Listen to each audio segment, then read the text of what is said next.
I'll get started and people can keep coming in. I'm not seeing anyone getting shut out right now, but Lisa or David, if you are hearing anything or seeing anything and you need my help, let me know. But thanks for co-hosting tonight.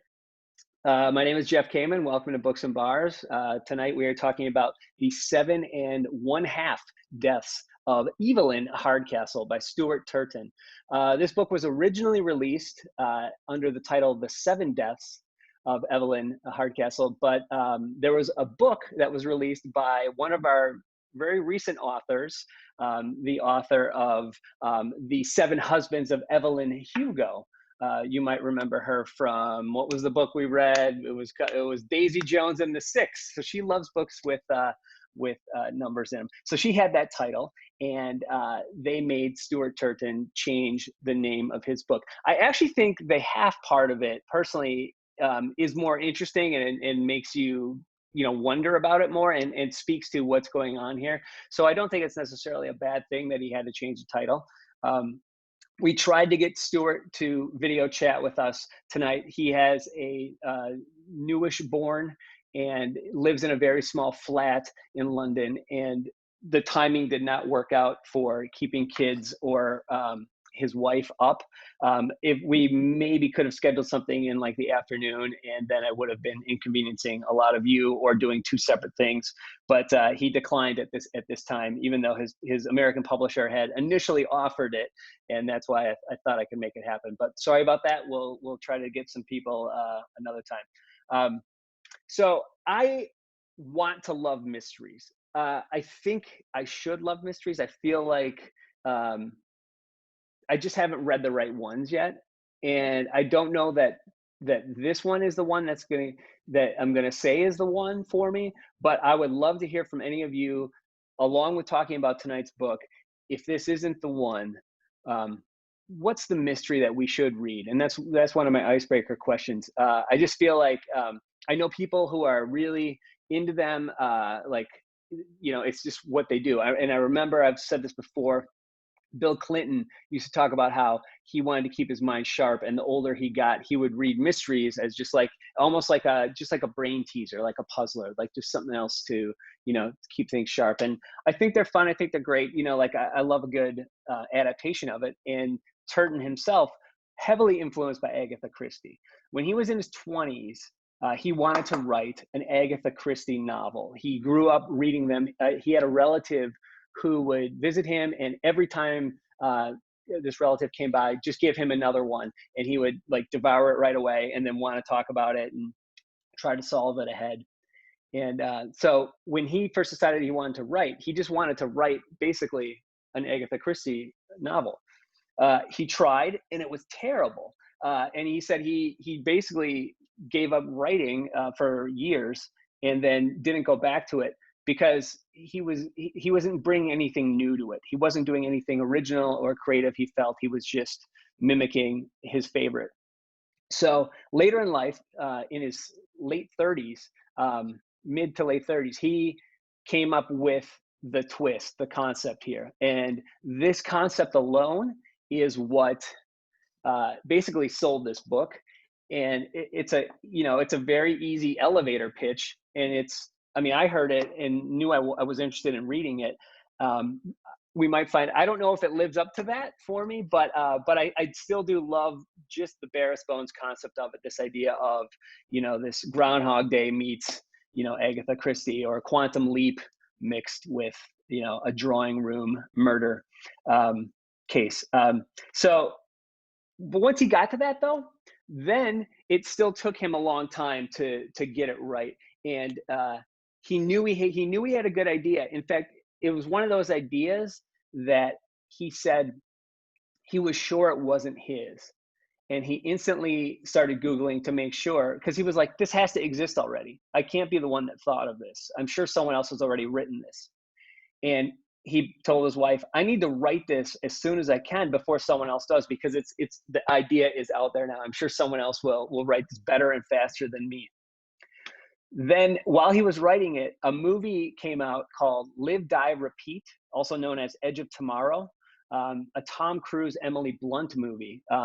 It's a really good movie, actually, directed by Doug Liman. I liked it quite a bit. It's a Groundhog Day style movie where Tom Cruise is a soldier and he keeps having to, die and come back and redo the same mission until he gets it right. And he saw that, and then he got really worried that that was pretty close to what he was writing and needed to make sure, there was still a distinction. So he sold it on that pitch. He finally got where he needed it to be after the first draft was done in 3 months. He thought it was pretty bad, but then he took 30 more drafts over 3 years to get to what it was here. It was a big hit. It was a bestseller in England. His second book is already done and it's coming out this year. It's called The Devil and Dark Water, and it's not the exact same idea, but it's a Sherlock Holmes type of mystery, this one. But it's set in like Pirates of the Caribbean lands in like on a boat in like the 1600s or something. And there might be a demon involved in it. Sounds kind of interesting, but anyway, that is coming out in October now. Anyway, the book is out. It got mostly great reviews, but I want to know what you thought of it, especially anyone who just finished it today. But I got already 3 hands up, so I'm going to start with those people. If your hand isn't up and you don't know what you want to say, feel free to just raise your hand to tell us what you thought of the book, and we'll take it from there. I have tons of other questions to ask, but it's all about what you guys thought because you read it. So I'm going to start with Maggie as I unmute her. She's done this before. Maggie, talk to us. Hello. I opened this book and read 2 pages and went, oh, good, a Gothic British mystery. And time travel? Yes. So you had asked before about other mystery writers. Yes. I grew up with a mom who had a mystery paperback in the car, in her purse, and next to her bed. And because of her vast collection that she never got rid of, I read them all. I really like female British crime writers. Agatha Christie is the queen, but Josephine Tay, who is Scots, Niall Marsh, who is Maori from New Zealand, P.D. James has a great inspector detective. Martha Grimes was a favorite series because each of her books is the name of a pub somewhere in the English countryside. Nice. And all of those, and Dorothy Sayers, of course. Her detective is Lord Peter Wimsey, a dilettante, lesser nobleman. Funny stuff. And G.K. Chesterton, who is not a female writer, but started the Gentleman Detective series with the Adventures of Father Brown. They've been updated and revisited a couple times in television, but the original books stand the test of time. All right. But I love all of that genre, was raised on it. And so this book was very intriguing to me, that we had all of these very 1930s household weekend in the country characters and some really bizarre time traveling. Groundhog Day was a really good way to express it. Yeah. So Maggie, thank you for that. And so having read all of those others and really loving the genre, does this stack up? And I guess my main question is, and I felt this way by the end, was it solvable? Could a reader read this and feel like they figured out, or was it an unfair sort of ending where it's like, well, there's no way? I mean, so if anyone came any close to figuring this out, I would love to hear from you tonight. You get some kind of a prize, because I guess my initial reaction is it almost wasn't fair in the sense that he has talked about this. The Agatha Christie ones, it's there, it's on the page. If you go to chapter 3, here's a clue, here's a clue. There are some clues that lead you, but so many red herrings. And then by the end, when you find the other twist, does that negate any fairness to any reader? Or from the start, because it was so weird, was that also the secondary mystery? I guess I kind of forgot that. I do this, the willing suspension of disbelief, where I didn't worry about, like, so what is this? What is this, reincarnation? Is this guy, you know what I mean? Like, I didn't worry about, like, figuring out the reality or the science of how that was happening. And so then I guess that's another mystery that could have been added to solving it, and maybe you figured it out. Did anyone? Tell me, Maggie, how about you? What do you think? Was it fair? I don't think it was fair. I would say the genre isn't mystery. I would say the genre is science fiction. Okay. Yes, there are mystery elements, but the time travel repetition Groundhog Day piece of it is just not something that you would find in the murder mystery genre. Um, Identities, yes, unknown pasts, all those types of things are fair game. But when you are in a situation where your central character keeps adding knowledge from other people's experiences, that just doesn't happen in a typical mystery. Okay, so it's like Mystery 2.0. I mean, it's this mixing of genres that, Mm-hmm. and to the author's credit, or I mean, this is what he felt he needed to actually justify the writing of this. Otherwise, he would have just written, another Agatha Christie version. So this was his one way of feeling, he had something. And to publishers and to most people, it clearly was. But let's hear what Kara thinks. Kara, you got your hand up, and I am asking you to unmute. It says that's a different button here. It says, Kara, would you please unmute yourself? I am unmuted. Okay. Talk to I'm us. Kara. So to kind of answer just the first question, Maggie mentioned Josephine Tay. My favorite mystery is called The Daughter of Time, and it's about modern police who are trying to solve the crimes of Richard III. Cool. And it's so good. It's really a beautiful book. Sounds good. And then to answer your second question, I also don't necessarily think this was a fair murder mystery, but I do think in the genre there are kind of two branching categories. And one, you're not really meant to solve the mystery on your own. You're just along for the ride. And then the other, it is possible. And that's the traditional branch of murder mysteries. Because there are so many where I think it's just they're using the concepts of a murder mystery. They're using the story of solving a murder, but they care about other things more. And I don't think that's a problem. And I don't think it means it's not part of the genre. I just think it's something more than that. But I had two things. Yeah, go ahead. One is that it really reminded me of a movie called Happy Death Day. Yeah, I love that movie. Yeah, it's so good. And that one is also not your traditional murder mystery. I don't think you can necessarily solve it. You're just along for the ride.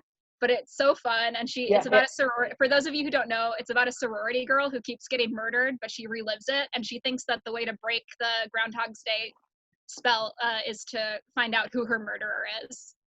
And it's very funny. I don't have you seen the scary sequel? movies. Yes. Have and you the seen sequel the sequel? Explains it.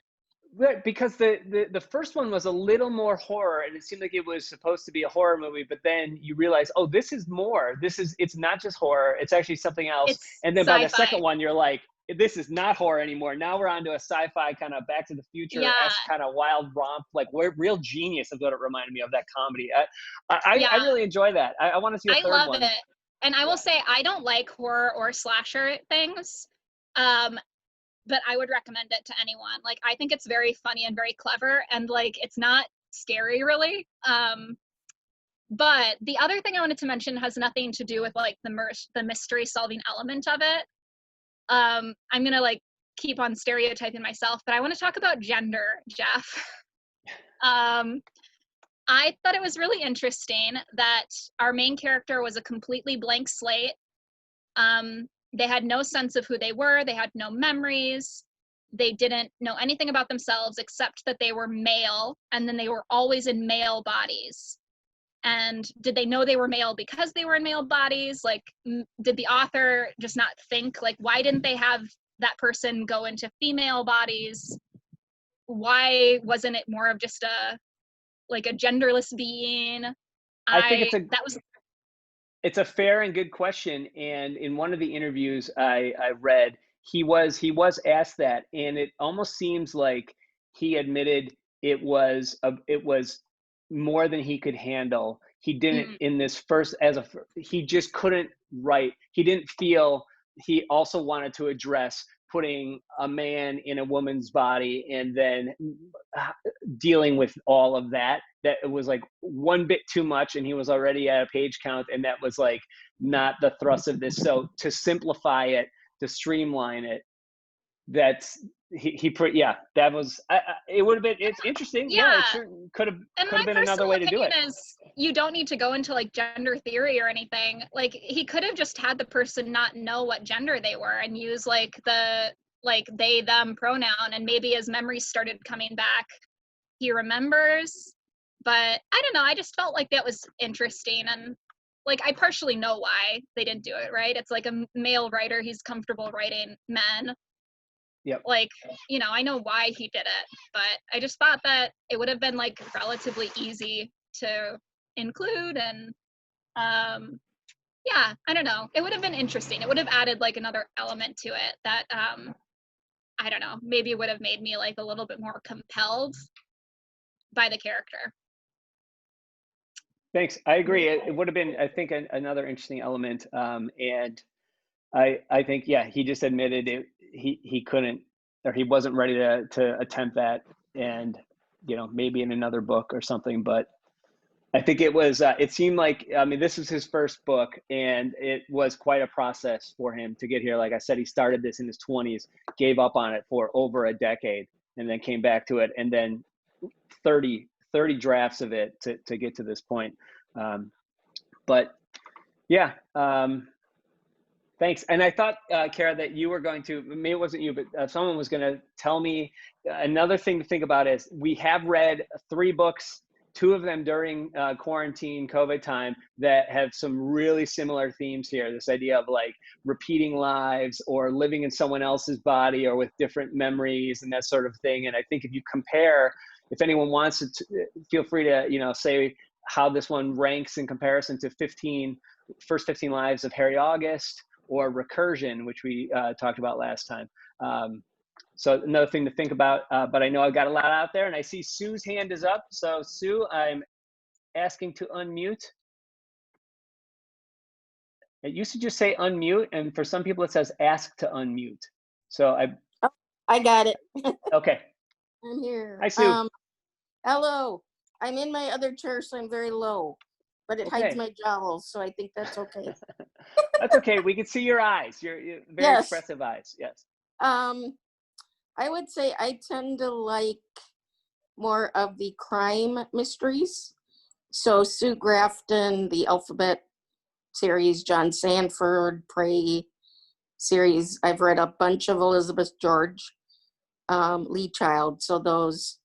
I also recently read the first kind of collection of Sherlock Holmes mysteries. So they, I might have to reread them.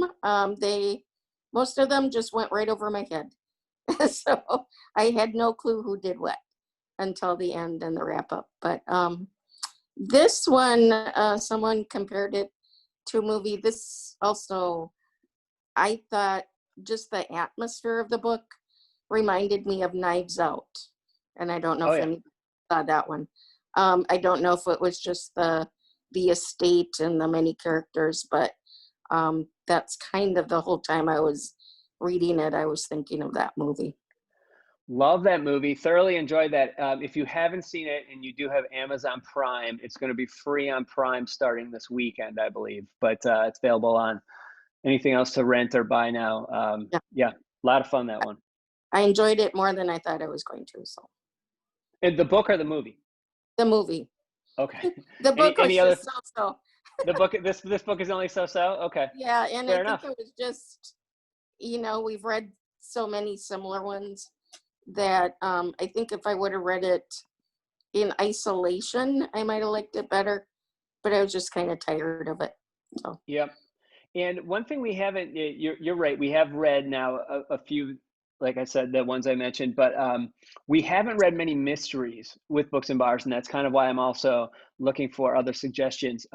One author that comes to mind that sort of falls in that category for some is Tana French. And I really like, I think we've read at least one, if not two, by her. I feel like we've read two.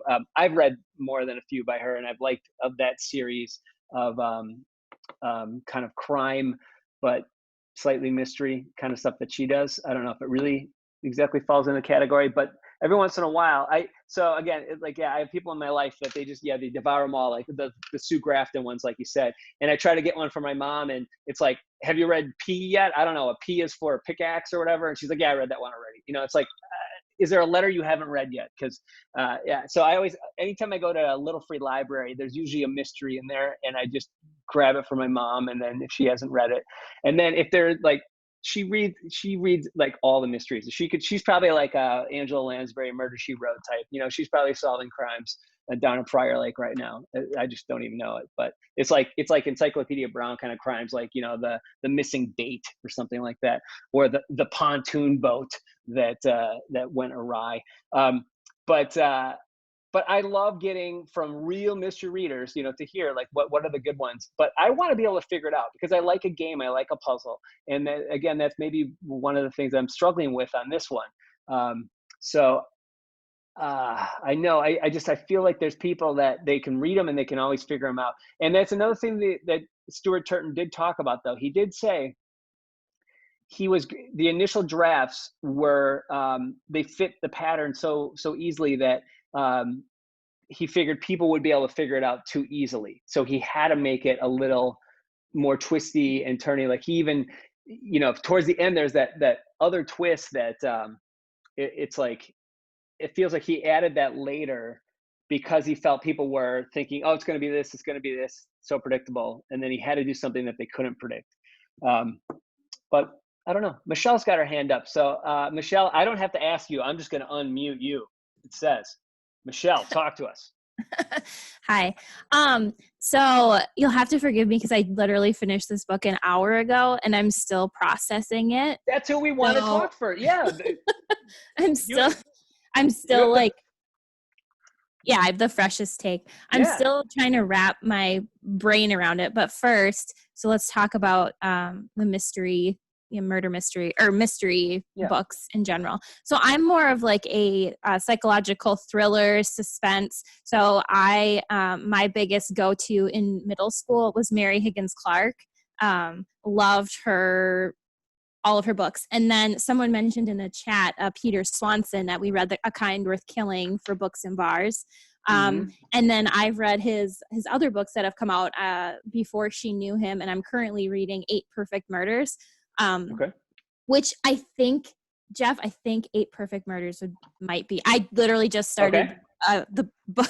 I started a book. I finished the book, and then I started one before this book's Michelle, it fits because the next book has to be a higher number than 7.5. So that's the minimum book we could do, because if you've noticed, there you go. Yeah, it's just because we did Daisy Jones and the 6, and now 7.5, and there was a 15 earlier in there. We're on like a numbers kick this year also. So yeah, I can do 8. I can't go any lower than 8 though. So, but yeah, I'm like a chapter in, and it seems like it's going to be a really good read. So that might be a good one for Books and Bars. Anyway, so between the 3, between Recursion, First 15 Lives, and this one, I think my favorite is this one. I just loved it was so complex that I just loved it. I loved everything about it. And I really felt like it was Clue meets Groundhog's Day. And it was kind of fun because you're literally like, who is he going to wake up as next? Like, where is this going? And then, the random, before that if he falls asleep, he wakes, even if it's not like that night, if he takes a nap, he'll wake up as a different person. Like that just threw me off so much, but I kind of loved it because you're kind of going back to day 2 and then you're back to day 8 and then like 6 and just kind of all over the place.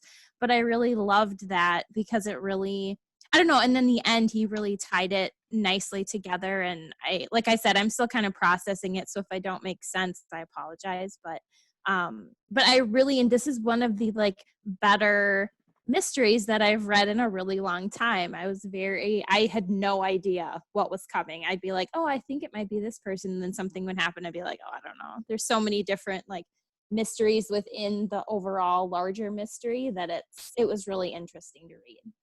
Well, it makes me really happy to hear. Because I know you oftentimes have some notes for me about my picks. So You've done well this year, Jeff. You've done very well this year. So I'll stick with the numbers. I'll stick with the numbers and the Groundhog Day theme for you. Then no, I appreciate that. I think that again, I was prepping for a discussion with the author, and I know he heard from a lot of people that were like, this was 4 or 5 stars until the end, 1 star. And they were so mad. They just hated his ending. And so it was brought up earlier. We will definitely want to discuss any thoughts on the ending and any ambiguity. And in one interview, there were 2 women interviewing him, and one was insisting, you need to tell me offline what you really meant with this, and like what really happened, you know, what happens next, or what the backstory is, if you know it. And he goes, oh, I know it. And she's like, you need to tell me. And the other one's like, no, I don't want to know. Like, I have, you know, that's fine. Like, I have my own ideas, and you guys can have that conversation separately. And he was like, I'm going to make you sign a non-disclosure agreement. But he's like, if you really want to know, I'll tell you something. He goes, I will never write a sequel to this. So this was, like I said, a big hit. And there's a lot of people that are like, oh, sequel for sure. Just, he's going to repeat this formula. I think he wants to keep writing mysteries, but the next one sounds really different. It sounds like more, like I said, like Sherlock Holmes on the high seas. It's like if Sherlock Holmes were on a boat with Jack Sparrow, it almost sounds like. But yeah, so he says there won't be a sequel to this. They are developing a TV series for it though, and I think it was going to be on Netflix. And it might be, and I think it's coming out this year. Yeah. So I think it would make a pretty good mini series. I could see it being, like one life, an episode sort of thing. I could see it, working in that way. It could be a really fun watch. But no, I appreciate. I just want to say I appreciate you turning us on to this author, because I'll definitely read other stuff that he comes out with, because I thought it was very well written. So thanks, Jeff. Cool. Thank you, Michelle. Rebecca, I'm going to ask to unmute you. Rebecca Moss, I'm pressing it. It still says ask to unmute. Yeah, it didn't come up right away. Okay. So I'm Rebecca. The mystery, a lot of them have been mentioned. Elizabeth George, in the chat, there have been a lot of great suggestions. But one of my favorites is the Mary Russell and Sherlock Holmes series by Laurie King. And Laurie King writes a number of things, but this particular reimagining of the Sherlock Holmes series, as a very young woman meets Sherlock Holmes and they eventually get married. It's kind of creepy in some ways, but anyway. So that was one of my favorite mystery experiences. And it paid homage to Sherlock Holmes writing. The thing I wanted to say about these books are I was struck by the device, the concept being an excellent one to get to literally be inside someone else's body and their brain. Yep.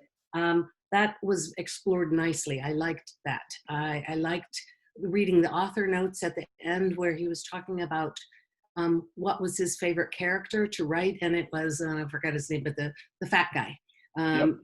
Because he had such an excellent brain and he really wanted to try to inhabit what that brain was like. So those explorations. He also, the author, I think I have 2 quotes here that struck me as, I don't know, good enough for me to take notice of. He had enough of those kinds of things where, ooh, that's a really good metaphor, or that's a really good, and one was, he's describing, I think this is also Jonathan Derby, the creepy guy, the rapist, the whatever, but working within the confines of Jonathan Derby's intellect is like stirring croutons into a thick soup. And I liked that idea of the abilities of the person to be something that could be contrasted with each other. The other phrase that was his gaze running its hands through my pockets before taking in my face. I loved that idea also of being able to ascribe an ability to a gaze. I don't know. So I really appreciated the character development, the concept. I even liked the way he described the buildings and the woods, and that was for me a very much a character all on its own.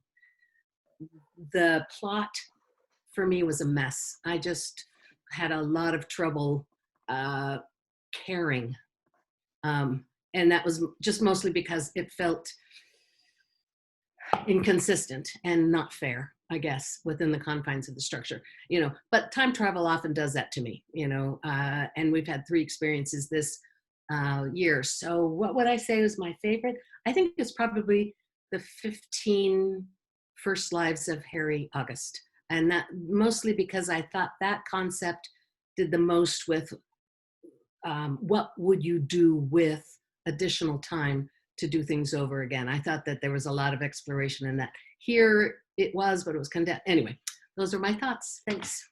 Awesome. Thank you, Rebecca. Yeah, it's interesting. With the 3 of them, if you really look at the first 15 lives, recursion, and 7.5 deaths, they all have a different technique for the trick, the device, the time travel, the different lives sort of thing.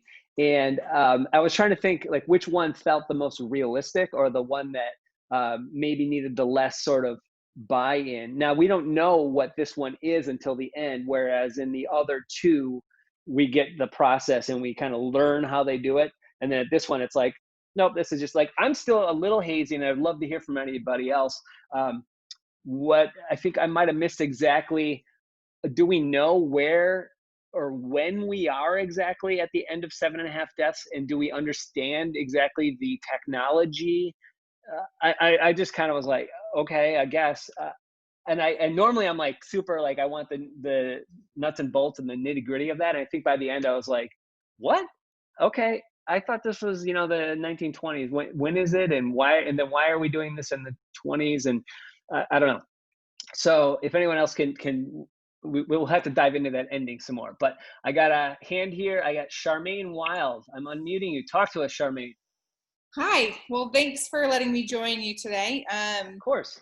So I enjoyed the book because it felt like I was playing the game. I don't know if you've played it, Murder in the Dark, where you're trying to figure out, you're with a group of friends and you're trying to figure out, you put your heads down and then the murderers put their heads up and then they kill somebody and you're trying to figure it out. So I was surprised by that premise when I picked the book up. And so that hooked me. That was the hook for me. And then when, to me, it seemed like it was some sort of weird afterlife. This is some sort of judgment sentence that Anna was subject to because of all the bad things that she had done. And our main guy, I forgot his name. He was Sebastian when he was Aiden. Yes. Aiden. Yep. Yeah, because he was Sebastian, I had a hard time switching over to Aiden. But I liked that there was that element at the end. Well, so when it went to the afterlife, or it seemed to me the afterlife, it almost lost me. It pulled me out of my Murder in the Dark game.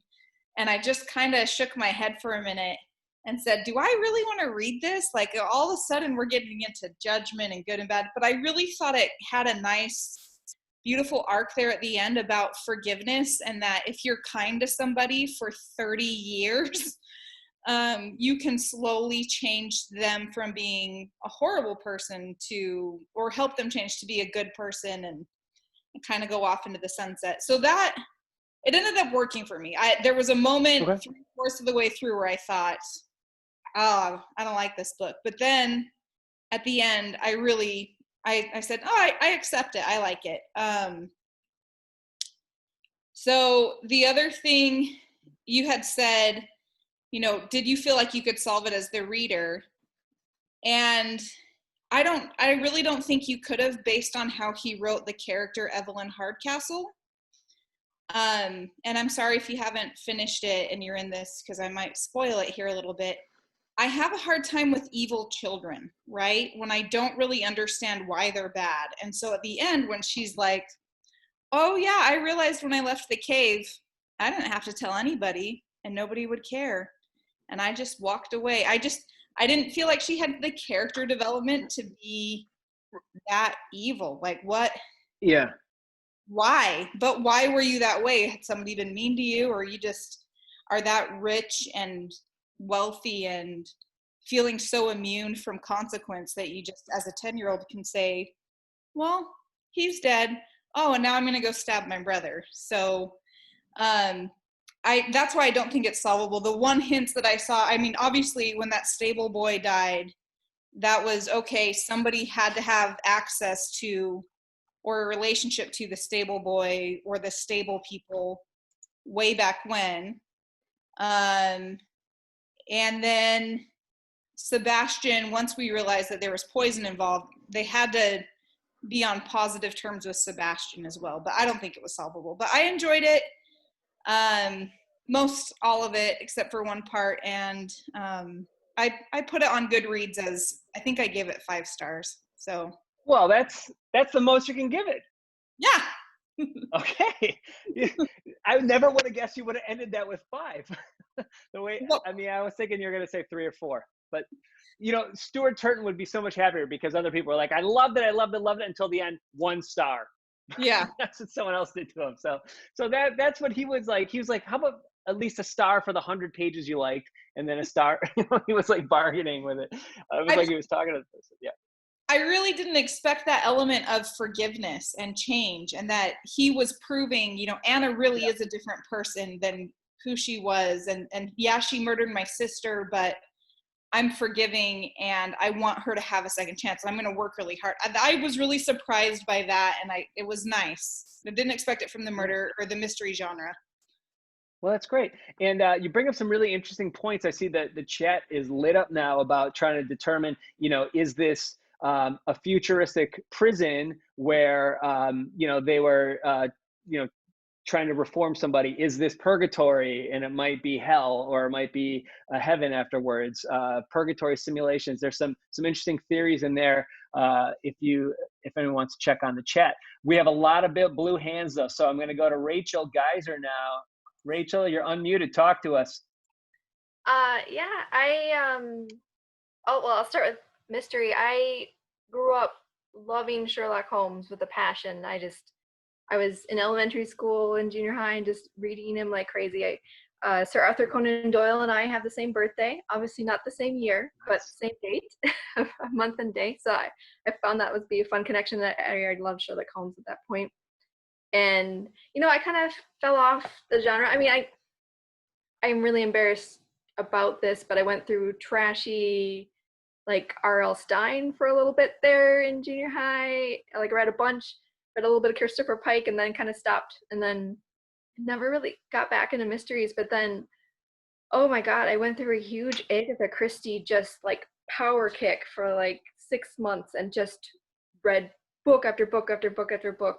And I think it was David Suchet I don't know if that's how you pronounce his name. I can't remember, as Poirot in on that one's TV series. I caught a couple of that, and then my coworker turned me on to the Miss Marple TV series, the most recent one, which was, I thought, well done. A little darker Miss Marple than I think had been done in the past, which was good. But I don't know. That's just, I go through spurts where I have to read a bunch of them by one person and then none for a long time. But I really liked the book a lot. Like, another one of my friends is on here, and I sent her a text, and I'm like, oh my God, I love this book. It was after you found out it wasn't just Sebastian with amnesia, and you realized the whole premise of the actual book. I'm like, oh, this is exciting. And I was like, yeah, let's bring it. I was really excited about this book. And it sounds like no one else is there with me except for a couple other people, but I loved it. And I thought it was really fun.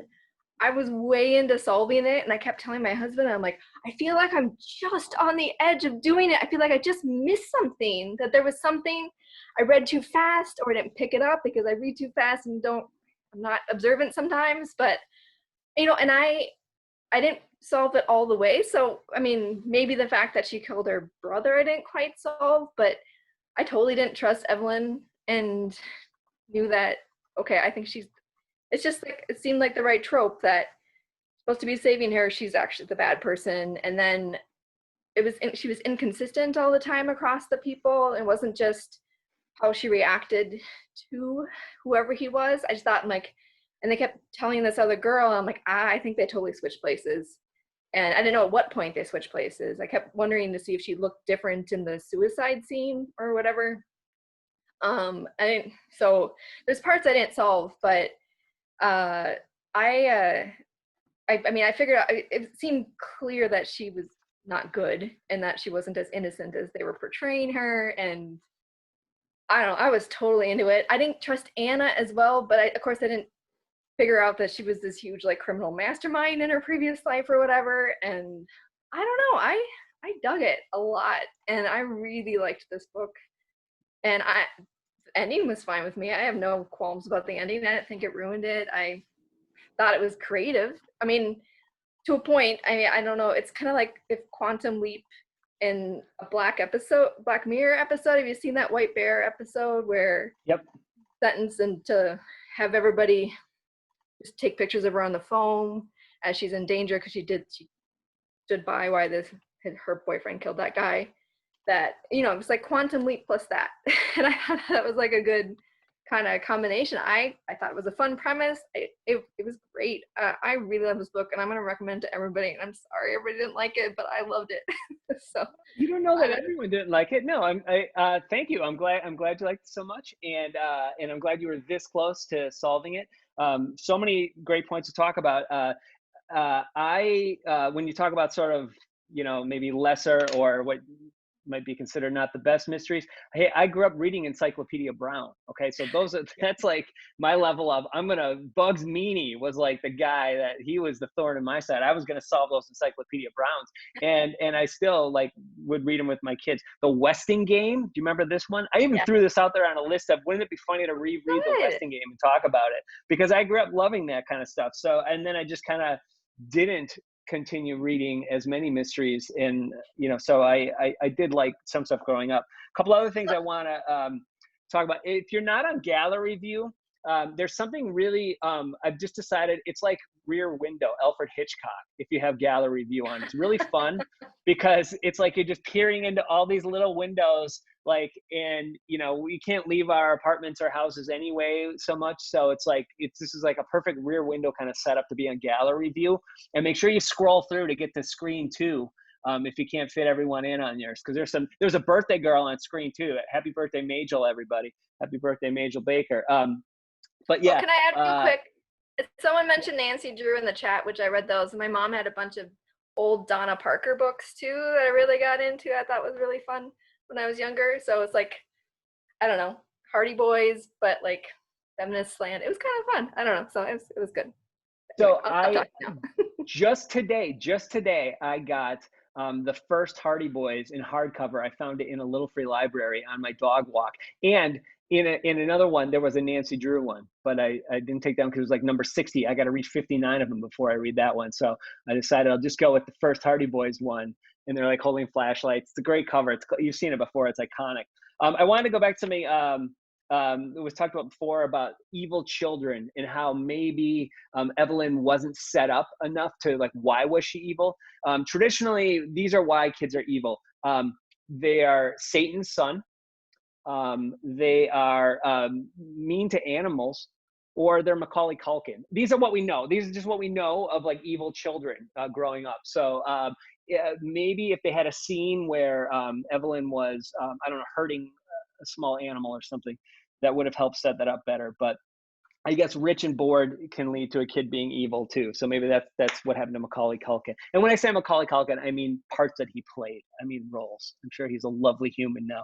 I don't mean him as a person. Okay, a lot of hands. I'll get back to you guys here. We got, let's see, Morgan Woodrow. I'm unmuting you. Talk to us.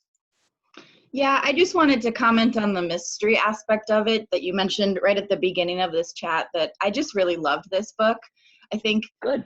Toward the middle to end, I was getting frustrated because I felt like he was having so many inner conversations with himself and like, stop it, and just like analyzing every single little detail in each of his characters' lives that I kind of got a little frustrated and with it. But then there were other times where he didn't mention pieces at all, where all of a sudden we realized that he like left notes to 3 other characters for them to meet him with guns out in the forest. And I'm like, oh, why didn't you talk to us about that you had figured this out and that you had started to create allies like that.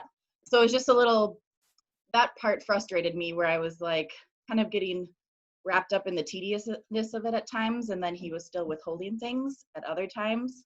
But I was okay with it. I'm totally fine that I couldn't have figured this mystery out. I don't think that was his intention. I liked, there were so many different characters, so many different clues, and it really did kind of twist and turn in the story.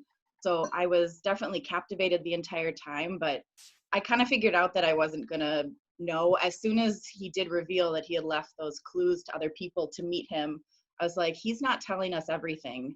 So I'm just gonna have to wait till the end. So I liked that suspense after I got over my frustration with it. And my only other qualm with it is I did give this 5 stars, so I really enjoyed this mystery.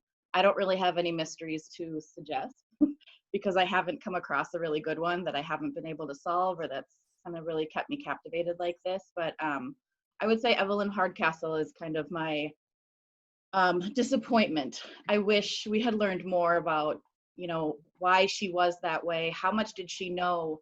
There are times where she really seems to empathize with the people he's inhabiting, and other times she seems just, you know, very scoffish to the fact that someone's telling her she's going to be murdered tonight. I just wish we had learned a little bit more of her psyche. We did at the end, but I would have loved to have learned a little bit more about her past and what made her that way. Thank you. Yeah, I think that was part of why someone had mentioned earlier too, that maybe it was hard to become as emotionally invested in some of the characters. We just didn't maybe know them as well. But I think, isn't that kind of one of the staples of this genre, right? I mean, it's like the people show up. I'm thinking like, you know, the drawing room classic. You know, they show up. There's the person that's going to solve. There's the person that kills somebody. There's the victim, first of all. The person that did it, we don't know yet, and the person that's going to figure it all out. And they're all kind of these archetypes, but it's not like you are necessarily rooting for one or the other. You're rooting for the detective, you know, to figure it out, and rooting for yourself maybe to help figure it out, and for justice to be served. But I mean, when I think of Knives Out, like that's a bunch of really funny, good actors, but they're not like super deep characters. They're like archetypes, right? You have like the alt-right son. You get what that guy is in a couple of lines, you know, and they're like almost stereotypical in a way. So in a way, yeah, if you didn't really care as much about certain characters or get to know them as well, that's kind of, I think, maybe one of the negatives of the genre for some people. And it'd be interesting if there are different ones where maybe if you feel like you've followed this same detective for this many books or stories or whatever, that you get to know them more and their life opens up to you more. But I don't know. I wanted to say one other thing I remembered reading from Stuart Turton, you know, how the book opens in the woods and there's so much stuff in the woods around Blackheath. He did something that he said ended up being really stupid. He, I don't know if this is in the back if he tells the story or not. So sorry if I'm boring you if you know this one.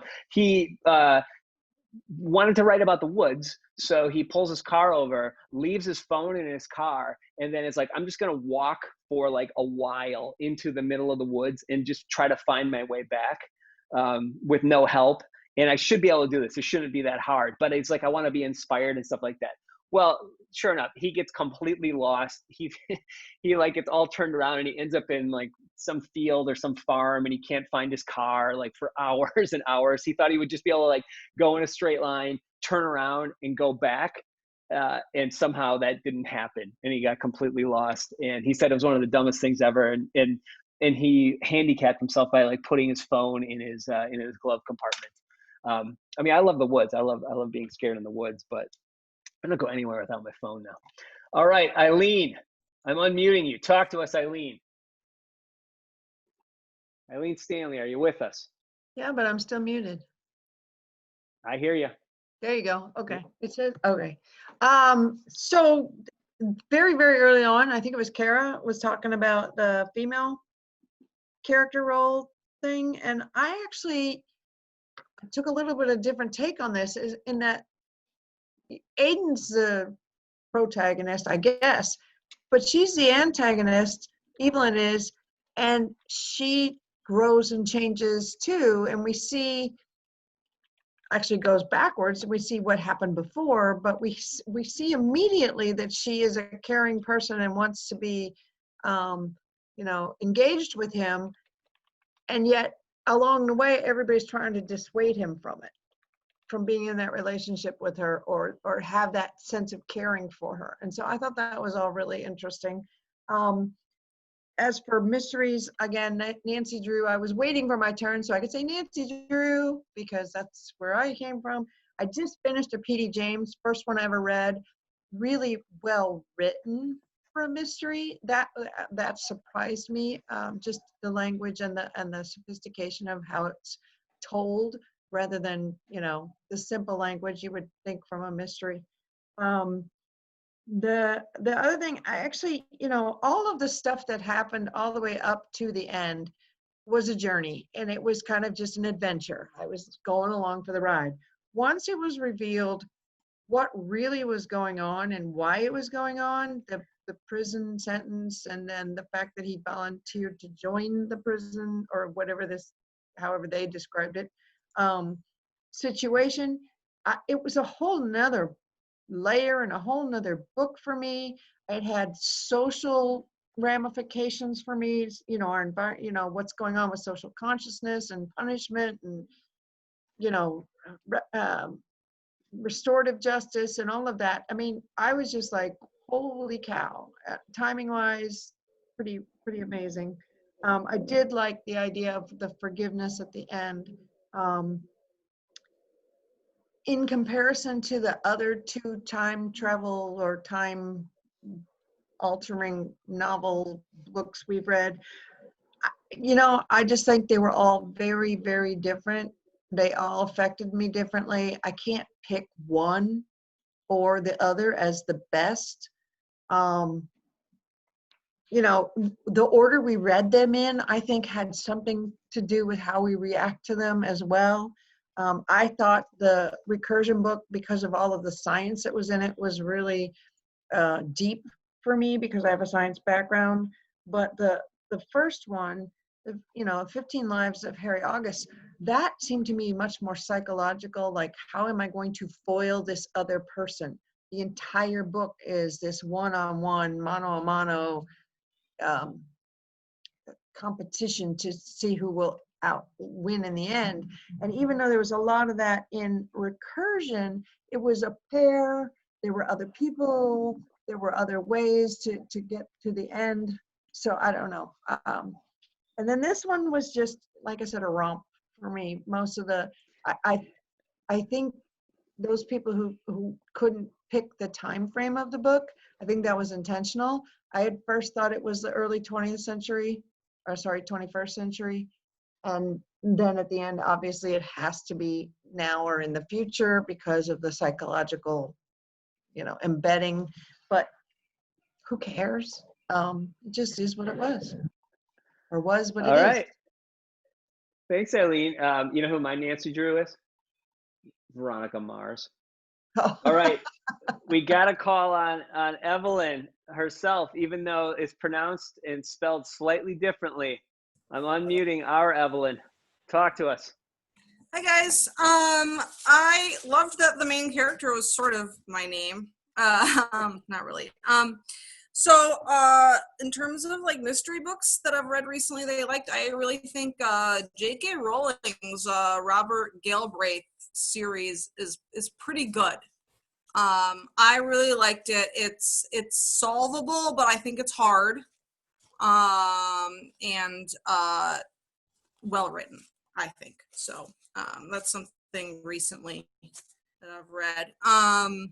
I agree with Rebecca when she said that like there were so many elements of the book that were good. It was the plot that was kind of the worst. Like it was very confusing, and I thought that was the part about the book that distracted me from liking it. I was very confused right from the beginning and at like what the setup was and why he was there and like where was his soul, for lack of a better word. Like when he was in one body, was he in all of the, were parts of him in all of the other bodies learning or ahead of the curve? And so that just confused me as to, was he interacting with, for example, the Derby as Derby, or as the future him 2 days from then being part of Derby? And I didn't. I'm so glad you bring that up. I really want to talk about that because I don't know if I got it right or not in my understanding of it, and I'd love to hear other people's thoughts on that. What do you think? And then we can let other people say, because are you not sure? Are you just questioning it, or do you have a theory? I think it took me a while, but I think ultimately I'm going to land on there were different versions of him through the 8 days. So, like, for example, Sebastian Bell was like the most ignorant version of him. Yeah. Yeah. So in this take, and this was mine, and if I'm not stating yours properly, let me know, or anyone else. It's like I don't know. The Monday version of him is Sebastian, but he's interacting with the last Sunday version of himself in someone else. Yes. Yeah. That's how I took it. Yeah, last Sunday, like the last time it came around, kind of. Okay. Does anyone else disagree or have a different opinion? Because then there's like a default, because there's that one point where he realizes the script can change, right? When different people come running to Evelyn's body, and then he realizes the script can change. So yeah, the whole plot was just very distracting, I thought, from like as Rebecca said, I really liked the nuance of like the different of you being, of what part is the actual character and what part is your soul, and that differentiation that was interesting, and like how also intelligence was sort of ingrained in someone, and even though you as a person maybe of some sort of, Eden, I guess, was of some sort of intellect, like he couldn't exercise the intellect in some individuals. So that was interesting. I thought that was. Well, and we see the really negative aspect of it when he is in the rapist character, right? And he has like some bad urges, and he's like, I don't, this is not me. I don't want to do this, but he can't completely control it. Like that part is taking over a little bit. Yeah. Interesting. So yeah, if you haven't had a hand yet and you want to chime in on that, feel free. Evelyn, are we good on this one? Yeah, thank you so much. Okay, get back in the queue. Thanks. Caitlin Fellows, I'm going to ask to unmute you, and then I'm going to ask you another question, Caitlin, before you go. Caitlin, are you familiar with Tracy Morgan's SNL character, Brian Fellows? Yes, I am. Okay, then you've heard it before. But it's hard for me not to unmute Caitlin Fellows and not expect you to go, I'm Caitlin Fellows, and then be wearing a safari hat and have some animals with you. It'd be fun. Yeah. Starting with mysteries, Kara had mentioned, I've read, I guess kind of sporadically a lot of different types of mysteries. I really love variety. So there was a time where I was reading a lot of Agatha Christie. As a kid, I reread Nancy Drew's Spider Sapphire mystery over and over and over again. But I also really love just the clever, witty kind of detective books as well. And one that we were mentioning in the chat was the Number One Ladies Detective Agency books, which are just so charming and so clever on so many different ways. But, you know, also somebody had mentioned, you know, loving the child. I've been recently reading, there's a newer author who's kind of likened to him, Nick Pietri, who's written the Peter Ash novels, which if you like Lee Child are pretty entertaining. But yeah. Is that the local one? Sorry? No, I'm trying to think. Who's the Edina native who's got a series out now? Matt Goldman. Do you guys, anyone know Matt? Anyone read any of the Matt Goldman books? I think that's his name. I'll look it up. But I'm sorry. Go ahead. Yeah. So kind of a broad spectrum. If you're looking for like sort of just easy kind of fast through series too that are kind of easy, entertaining reads. One of my friends got me reading the Louise Penny books for a little while. So those are pretty entertaining and they're not too arduous for reading. You know, overall, I can't say that I disliked this book. I loved the premise, all the different premises of it. I think one challenge is that it just had so many different concepts in it. And I'm not sure there was any one concept that was truly fully developed for me. I think it sheds a lot of light kind of knowing that he was sort of gunning to publish this book before anybody else did. Because I think that shows a little bit in some of these elements of it. You know, there was so much interesting stuff going on here. You know, when we finally learned the premise of kind of what Blackheath is and the idea that it's this simulation kind of reform, restorative justice approach to prisoning, you know, I thought that was absolutely brilliant. But it was kind of underdeveloped for me. You know, kind of, we get the picture of this plague doctor who's like kind of in and out throughout the story, and then you know, their kind of role as these sort of almost like angel-like prison warden type sort of entities that are overseeing and kind of pulling the puppet strings is a really, really interesting idea. And it would be so cool to see that fully developed into kind of a larger element of the book. And, you know, overall, I thought it was brilliant in its premise, but I wasn't sure that I loved the way he executed it in how he wrote it either. And I'm not sure if it was the plot or the way he worded it. For me, one challenge was kind of the lack of character development. And I think throughout the book, you know, when you're talking about whether or not this is a solvable mystery, I think you can certainly develop your own theories and ideas. And when we got closer and closer to the end, you know, starting to pick up on the, you know, like Rebecca was saying, like, I think it was her saying that, you know, you kind of start to pick up on this idea of like, I think she and Felicity switch places. Like, I think they pulled like a dummy kind of idea, or a buddy kind of a stunt double type of thing. But I think the biggest challenge to being able to solve it is the lack of character development, because, you know, there are so many different characters in this book, but I don't think you ever get a true understanding of any of them, even of Aiden or Anna or the hosts. And the only people you really get to see kind of, I guess, you know, substantive kind of insight into are the hosts, but we can pretty much eliminate them as suspects. You know, for me, I didn't feel, and I don't feel this all the time, and I usually don't feel this with other mysteries that I've read, where you really don't get any sort of insight or development into any characters, whether it be your host or your suspects. that I thought was just such a kind of a challenge to being able to truly feel connected to it and to be able to solve it.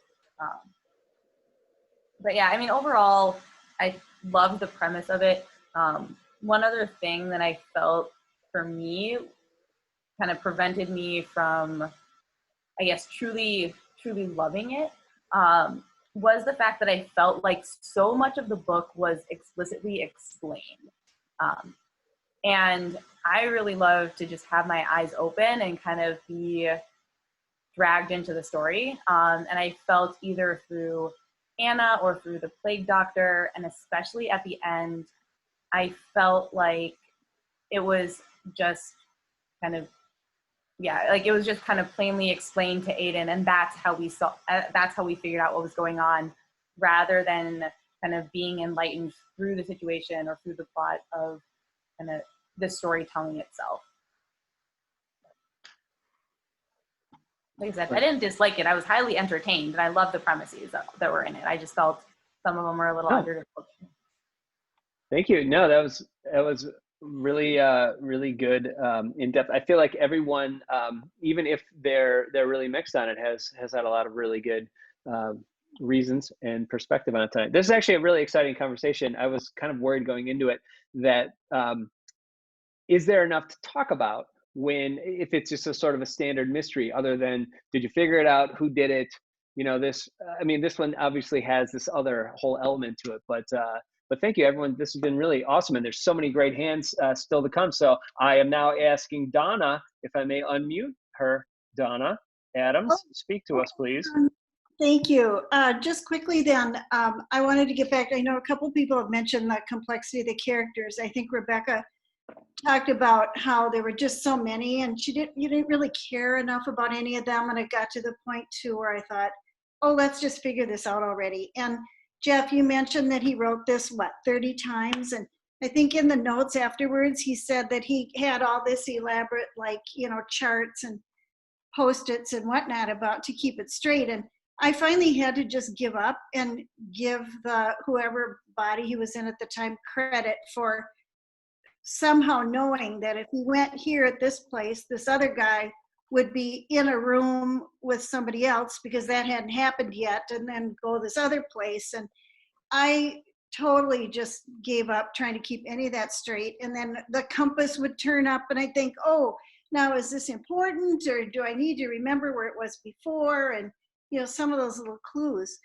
But on the other hand, I think getting into the mind of each character and having them be different from each other was interesting. Like Jeff, you mentioned when he was in the mind of the guy who was a rapist, or when he was in the mind of somebody who was particularly timid, or they had different thought processes. And we found out at one point, I think, that the order of this, he had apparently done all this before and not successfully, but now the order that he was in the characters was important, in that he would carry a little bit from one character to the next so that he had the best chance of success in this particular order. Okay, fine. I just kind of lost track of all that. But I think then the switcheroo at the end of these two people that we had heard about but not seen, like the missing mother and this Felicity person, you knew they had to come back in at some point. Somebody's going to find out who they are or where they are. And so it all did kind of tie up somewhat neatly at the end, but it was like, okay, finally, come on already, let's get to that. And I never quite understood who that other plague doctor was, the one that he called Silver Tear. And all, so there were two there for a while.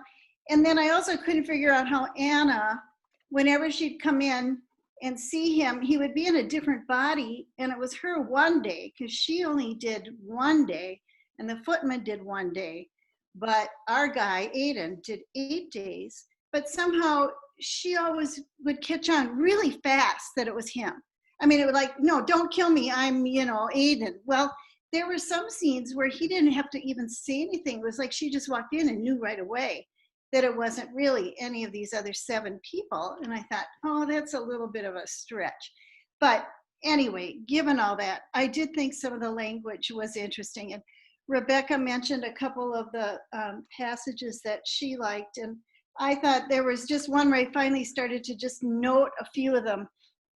This was around page 246 in my copy, where there's a description of a stable boy whose hat, the wind blew it off his head, and he chased his cap across the yard as though all of his dreams were stuffed inside.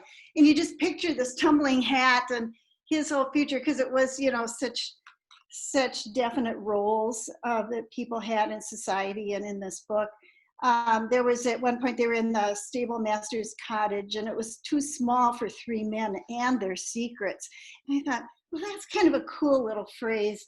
And then there was another one where they're having a question. The character's asking another a question, and he's looking out the window, and it says, yeah, stares at the window as though his answers were going to arrive by messenger. I mean, they were just some kind of inventive little phrases. So I think he's actually quite a good writer, and certainly an ambitious writer. So yeah, I think I enjoyed it. I still feel like the best book I've read that's a reincarnation kind of time thing is Life After Life by Kate Atkinson. I just think that's just so marvelous. But these have been fun. So thanks. I used to be proud that we read that. Now I'm embarrassed, because then it makes it look like, oh, you've been doing these books for how many years now? This is all you read? But yeah, we've been doing this for 16 years. There's bound to be a few that are similar in theme. Thanks, Donna. So he does have some really great turns of phrase. I mean, little things like that maybe, I don't know if those are hallmarks of the genre, or if that is a nice flourish that you don't often get. We have a lot of great other options to check out, though, from the list on here. I want to give, I see some fresh hands versus some people that have already had a chance. I'm still going to give you a chance, but I'm just going to give the fresh hands a chance before I get the repeat question in. So that gives me, speaking of mysteries, Heart to Heart. Do you remember that, Miss Hart? If I can unmute you. Did you ever watch Robert Wagner in Heart to Heart? Yes. Okay. And I was going to say mysteries. I had an uncle that would bring me Nancy Drew books. So I read those. I read almost all of Sue Grafton, other than they started to get repetitious since I gave up after, I don't know, S or T or something. Enough of that. And then a lot of, is it John Sanford with the Prey series? Good books. I wanted to maybe I love all the conversations. I've been waiting to talk for a little while. I want to address something Charmaine said and something somebody else said, but let me maybe bring something else up.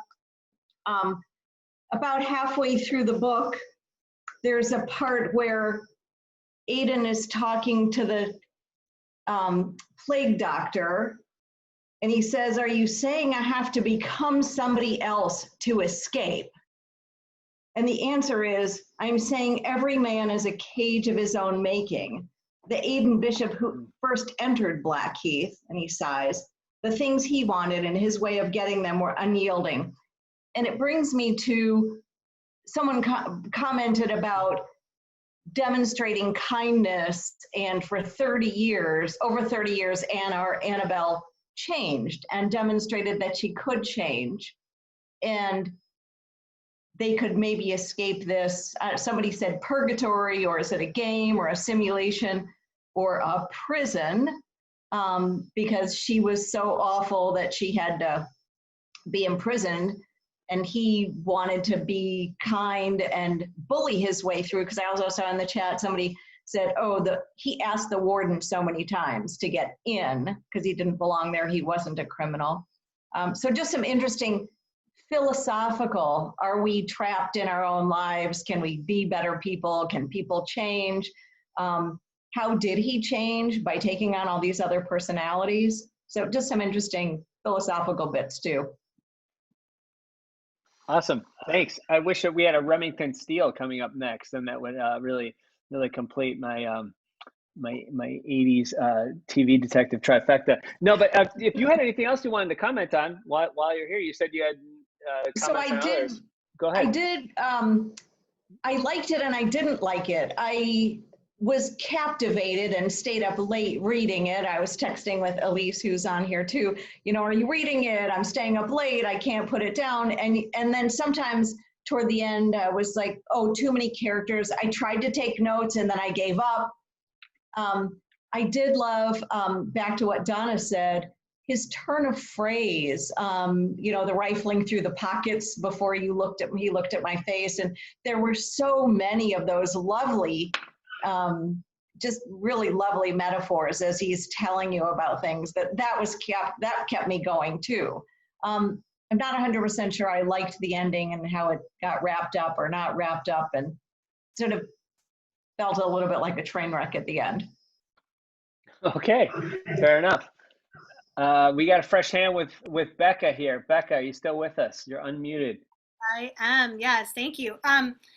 Yeah, there's so many thoughts kind of swirling through my head right now. I'm totally with all the Nancy Drew fans. I wanted to be Nancy Drew when I was a kid, so any kind of mystery, British mysteries, got introduced to P.D. James when I was in college, and I've just loved them all ever since. And then you throw time travel in, and Jeff, this was like my favorite book in a really long time. Definitely my top out of the last 3 that we've done, so thank you for that. I think and I'll also say I'm only 85% completion, and I almost didn't come tonight because I didn't want it spoiled, but I'm glad I did, because as I was reading this afternoon, and the things kept coming up where he kept mentioning, you know, am I in hell, or I'm in this hell, or I'm trapped in this hell.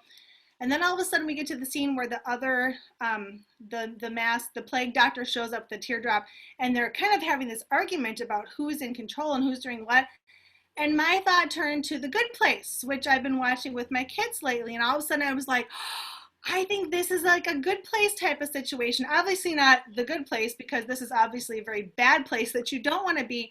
But my thought was that this is the same kind of plot where you have people trapped in some sort of situation that they're trying to get out of, trying to work through whatever their past or their history, or trying to solve a problem. So so now hearing what you're all saying, I'm really excited to go finish it tonight and see how this all plays out for sure. I've got all these inklings now. So, but yeah, I just totally feel like The Good Place, like this, there are a lot of similarities that I'm feeling. So that's my 2 cents. Starring the actress from Veronica Mars. See how it all comes back. Ah, see, My there Nancy we Drew. go. Yeah.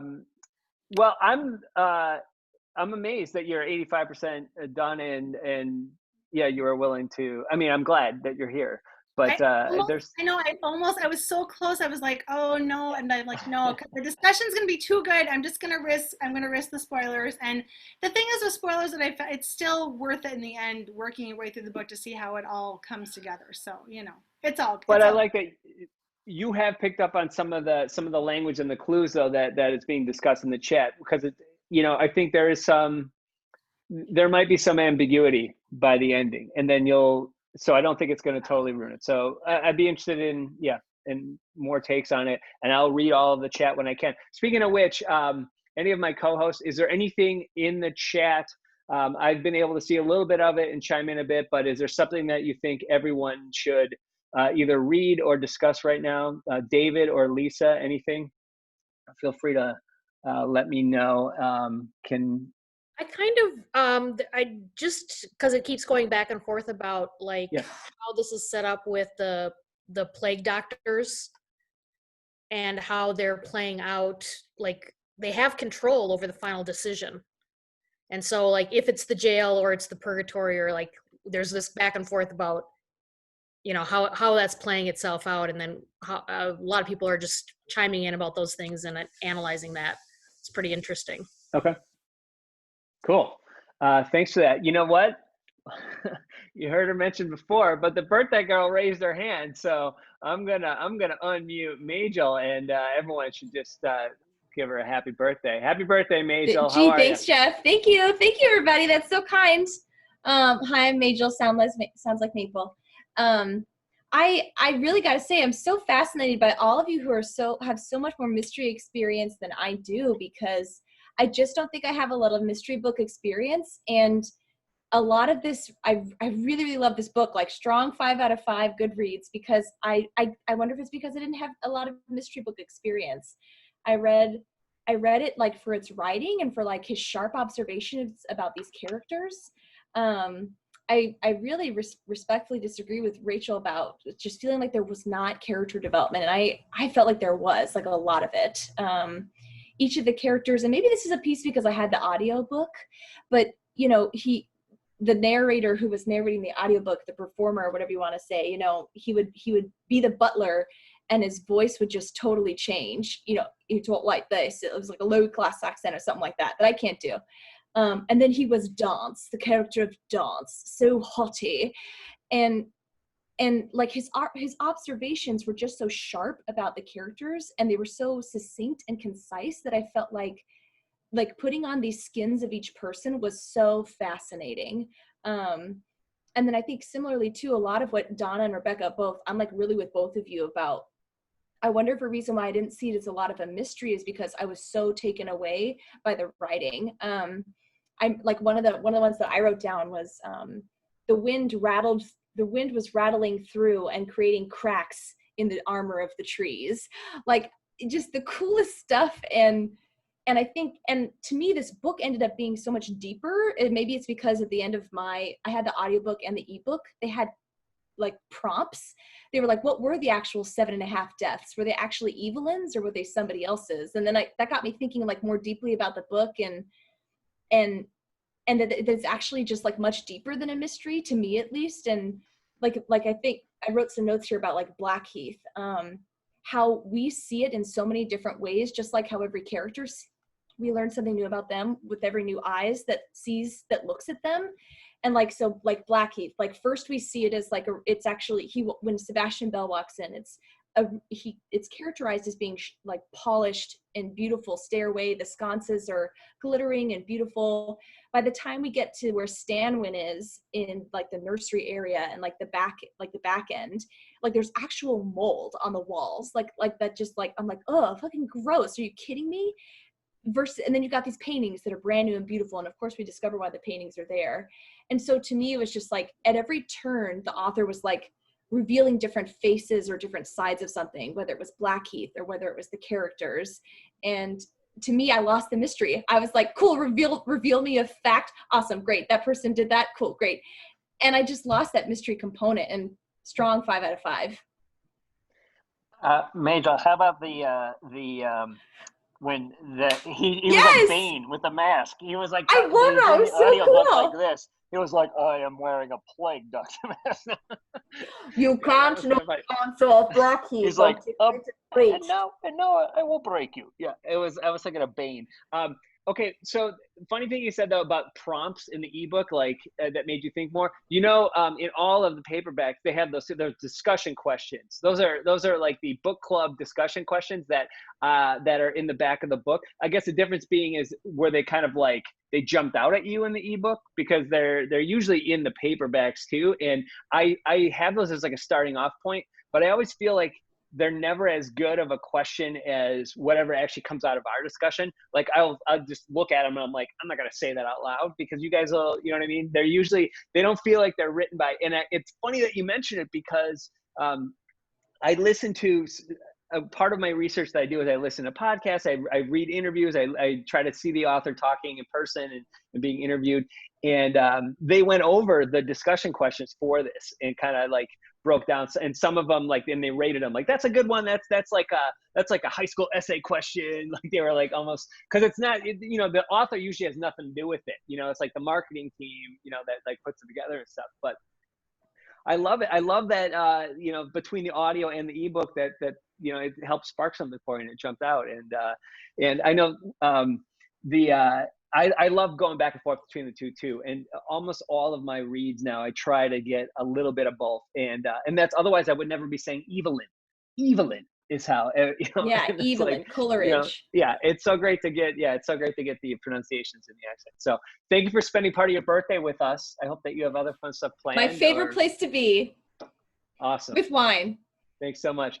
I am so excited because we might have an actual private detective with us right now. I'm seeing the name Denise Marlowe, and I don't know if you've heard of Philip Marlowe, Private Eye, but I'm going to ask to unmute Denise Marlowe and see if she is any relation or knows anything about mysteries that we don't. Denise, Marlowe, talk to us. No, I read some mysteries, not a real lot. I love the #1 ladies detective series. I think those are wonderful. I loved Sherlock Holmes too, and Miss Marple mysteries and all those. But I haven't read a mystery for a long time, and I have to say that I couldn't put this book down. It was fascinating. I wouldn't have figured it out in a million years. I really don't think so. There were so many characters. I often had to go back to the beginning, who is this again? Now, who is that? Who is this? I thought it was a very, very interesting story. I give it a 5. I really enjoyed it. But yeah, I haven't Awesome. read too many mysteries. This was a good one. I hadn't read one for a long time. But you have heard of Philip Marlowe, right? Oh, yes. Oh, yes. Okay. Good. Just want to make sure that okay. Well, I'm glad you liked it so much. And thanks. Yeah. And Yes. I'm really glad. So see, I mean, you never know. It sounded like early there were a lot of people who weren't liking it, and now the lovers are out. So started with the haters, and now we're on the lovers. All right, Kara, back to you. I'm asking to unmute you. Can you talk to us? Thank you. Yeah. Oh man. Well, so much has happened. I almost want to go all the way back to when Rachel Geiser was talking.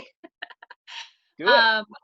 She like referenced another thing that like I had remembered, which was the Black Mirror episode, where like they're putting this like criminal in a simulation. And Yes. there's another Black Mirror episode as well, like the Black Museum, where like there's a prisoner who's basically like put into a simulation to be tortured again and again until he has like no sense of self. And like both of those I mean, they're supposed to be disturbing. And like I felt extremely disturbed. And the idea that a society would like want to continue punishing someone like when they're not even themselves anymore. Because I don't know, we're getting into like, what does it mean to be a person? And so I always found those Black Mirror episodes extremely disturbing. And I kind of had a similar feeling with this one, like the way they were punishing Anna. I think, and I don't know like what the author's opinion there was. I do kind of think, he ended in a positive way, right? Where the protagonist Aiden is like, well, I forgive Anna. Anna's a different person now. Like I'm a different person now, because they don't really have their memories of their old lives anymore. And I agreed with that. But I did feel like the way he embodied a lot of the characters did have some implications that I found troubling. And I don't know like how much of this is like, me interpreting it in a certain way.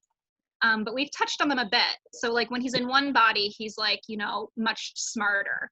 And so that like, has this implication that like, there are people, and I mean, I don't know, we have IQs and we have all of these different things, but it's a very strong kind of like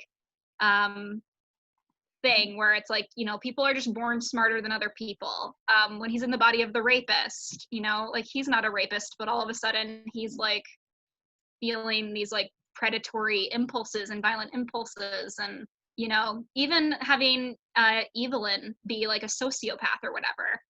Like I can't really argue with people who would tell me, well, like, yes, some people are born that way, but I think it's just kind of like I don't know, it's a dangerous way to think about people, and it's not necessarily like a helpful way to think about people if you are trying to like improve society. And so I don't know, I just kind of had like I enjoyed the book overall. I'll join the people who would have given it like I think I gave it like 4 stars or something. So I did enjoy it, but like it's one of those things where when you think about the implications, like it could be like a light, frothy, fun read, which is how I felt. And then when I really thought about it, I was like, oh, these are like actually some like implications that are kind of troubling to me. And the wardens and the people who want to like keep up the simulation and like what society, we don't get into like what this actually is, right? Like I guess I thought for sure it was they're in the future, everyone's still alive, this is just a simulation, but I don't know, maybe it is like an afterlife, in which case there's the implication that like we have this higher power that thinks it's like okay to like torture people, and that kind of sucks if that is the case. Yeah, it does. I again, if anyone hasn't had a chance to speak, feel free to raise your hand. And anyone else has any extra thoughts about, and this is where Becca might want to do earmuffs, just that the ending, and I don't know if that changes, your read up to that point, or if it made it better, or if you really maybe you took something away, or what is the author trying to say with that and with this setup then. But Charmaine Wild, back to you. I'm unmuting you. Can you talk to us, Charmaine? Yes. So I just wanted to say, and I just wrote about it in the chat, the book, The Power of Habit, is a fascinating read about why people do the things that we do without really any control. But I liked when he would change characters and he had the limitations of those characters, because I really think I liked that aspect of writing. It was different. But like, I'm pregnant right now, right? So I'm 6 months pregnant. Congratulations. Thanks. It's baby number 5. So it's kind of, I don't want to say it's old hat, but been here, done that. You win. So that's fantastic. You have a starting basketball team now. Yes, I do. But so I know that, and maybe this is why I like the book so much, because I know that feeling of like, I can walk up these 3 flights of stairs. I was just Sebastian and he was young and springy and could just hop on up. And then he's like, oh shoot, I can't even get in the tub on my own. And I can't really concentrate on like solving this mystery because I just want to eat all this food at the dinner. And so I think maybe that's why I liked it so much. I liked that that character switch, and then he had to work with those limitations. And then it made sense the detective was at the end. Whoever does the Netflix series or whatever, they're going to have the character map of the timeline and the people and what he knew and when he knew it, and when, like, it's going to be a PhD senior thesis sorting out, because I agree with everybody. It was really confusing. At first I thought, oh, I can figure this out. Okay, so he knows this now, but he doesn't know that.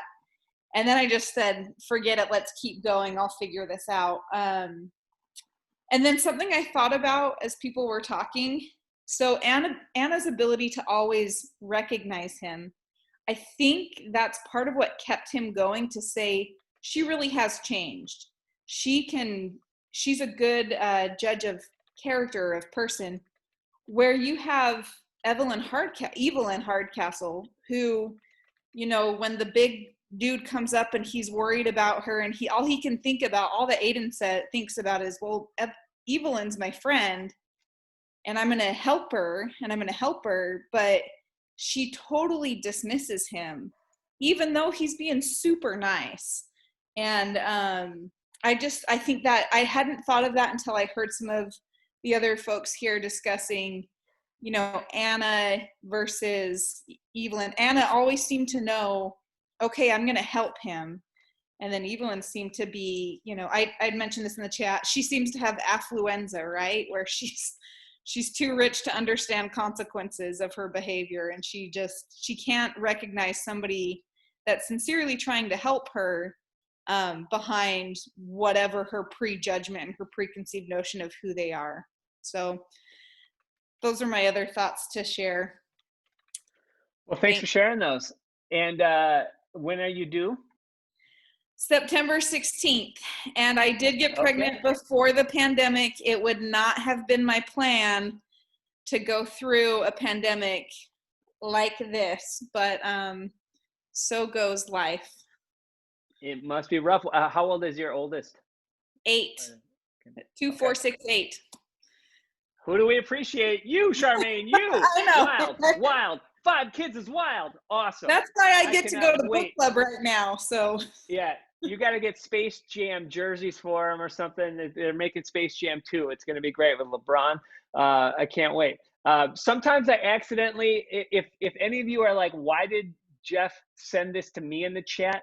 my chat defaults to either who just talked or something, and I think I'm sending it to everyone, and it just sends it to one of you. And so if at all you're like, why? And then you see it repeated in the everyone. So I apologize if you're like, except for when I said happy birthday, that was for you, Majel. No one else's birthday is tonight, right? But some of the ones I accidentally sent to some of you individually. Not that I wouldn't, but I meant to send it to everybody, so I have to resend.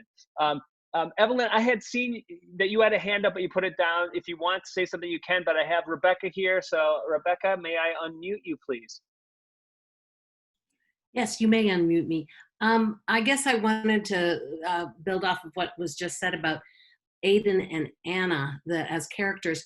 I got curious as to when, in the infinite other times that they played out this week, whether he had the same reaction to Anna, because I felt that there was actually a real kind of a love story happening. That was the thing that was, Aiden trusted Anna in a way that seemed to be without real basis in fact. I mean, he just trusted her, and had that developed over time. What would have been the indicators to the plague doctors that they were a good team, so to speak, or that he could help Anna? It felt like that part of it, that element of it, was left unexplored, and I probably would have enjoyed that more, the development of their relationship and why they seemed to not have any trouble figuring out that they were a team, even when they'd been doing it over and over again. So it was just, again, somebody had talked about too many genres kind of in this, and I guess would have liked to drop out some of the other stuff for more of the relationship, or not necessarily love story, because I don't know that they're going to be that, but at least good buddies. Good buddies. I want more of the relationship between the two plague doctors, and I want the entire audiobook to be like Bane. Does this sound different when I do this to you guys? Do you hear it, or does it only sound cool to me? Okay, that sounds cool to all of you. Awesome! I can't wait to watch the video. You guys know I post these videos on our Facebook page. I wanted to go live and put it on Facebook, but then I also didn't want a bunch of people to be like, huh? And then trying to get in and interrupting it. So I think I'll, I like that you guys pre-register. I really appreciate that. And hopefully it's not too tough of a process. Let me know any feedback. If you don't like the way things are going, I'm willing to make any changes we need to make these good for everybody. But thank you. Our next book is The Dutch House. And I think that I'm stingy in my ratings because I say I loved it, and I don't usually rate my things on Goodreads until after our discussion. So I might actually change my rating. I was just going to say it's a really good book, and I'm really glad I read it. And I had never read, believe it or not, Ann Patchett. A lot of people think we've read Ann Patchett, and I just, for whatever reason, we didn't. And I don't know what took me so long. And now I'm kind of fascinated, and I love her whole story and everything. And she's kind of like, how Louise Erdrich owns Birchbark's books here. Ann Patchett owns a bookstore in Nashville. And if you order one of her books from the store, she'll inscribe it to you and everything. Anyway, this is like her 7th or so book. She's written a bunch, and it's fantastic. And any of you audiobook fans, you can't go wrong with Tom Hanks, America's Dad, reading it to you. And normally my wife and I, what we do is we share, I've told you this before, we share the son's AirPods, we walk the dog, and we listen to a book on like 1.5 speed. You don't want a 1.5 Tom Hanks. You let him go at his own pace, and you enjoy it, and it's wonderful. So highly recommend Dutch House, and if you can do audio and you like Tom Hanks, you'll enjoy that. That's on the 24th. And then on July 8th, we're doing Cersei by Madeline Miller, and I just started that one. And again, not to just plug audiobooks, but Libro.fm is a way to get audiobooks where you can put in subtext as your bookstore that you want to support, and then subtext will get a credit for it. I think you can do Moon Palace also, but I originally got set up with them through subtext, so that's where my connection is on it. But you might be able to also do Moon Palace, Minneapolis people. That said, those stores are still able to get books to you. Maybe a little bit slower at Moon Palace right now. You know, they were right in the middle of a lot of stuff going down, and they were helping a lot of protesters with restrooms and water and everything. And it's been a tough time for, I mean, a lot of people.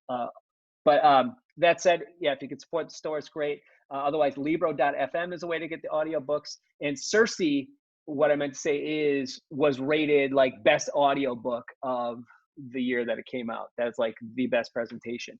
So it's really good so far. I'm into that one. And then Conversations with Friends by Sally Rooney. Sally Rooney wrote that book first, and then she wrote Normal People. Normal People is now a series on Hulu, which you know, I hate to always talk about the the series or the film version, but it's a fantastic series. I was blown away by it, and I was like, I don't know why I didn't read Sally Rooney yet. And as soon as I finished it, I was like, I have to read her other book. And it looked like it'd be a great pick for us, and it's really good. So I hope you guys like that one too. I sent you guys a list. I didn't, at first I just sent it to a couple of you individually, and then I sent it to everyone. This is what I'm thinking about, but I don't want to say too much past July, just in case we can return to live events or something. I've said I still want to do a version of this on Zoom, but if I can do a live one too, that's safe, you know, I'd like to do that also. So maybe it'll be, you know, one book's a Zoom, one book's live and in person, but we'll see.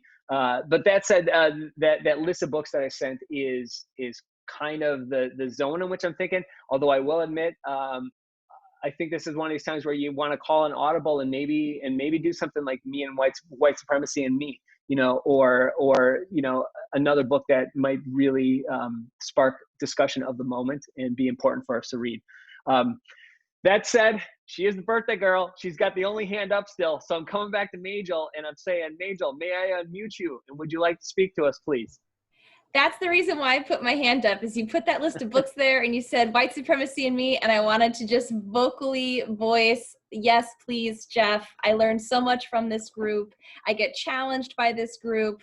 I would love to read a book that's relevant to the times. And I do say for Cersei, the audiobook is amazing. And a plug for our library.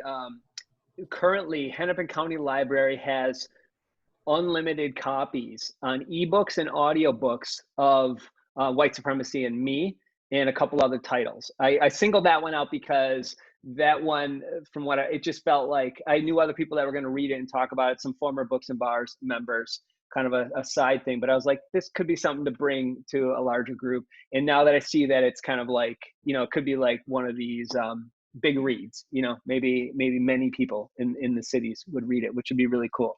So again, not calling it August yet, but we're set through July. Thank you guys. I love tonight's discussion. I mean, I always have a great time with you guys. Like there's times where I'm like, oh, people are going to hate this, or it's going to be a rough one, or, you know, whatever. And then I'm always pleasantly surprised that it's, you know, why did I doubt anything? This was such a great discussion. I know we could have gone on more. If there's anything you didn't get out, I'll read the chat. Hopefully you guys had a chance to look at it and grab some stuff.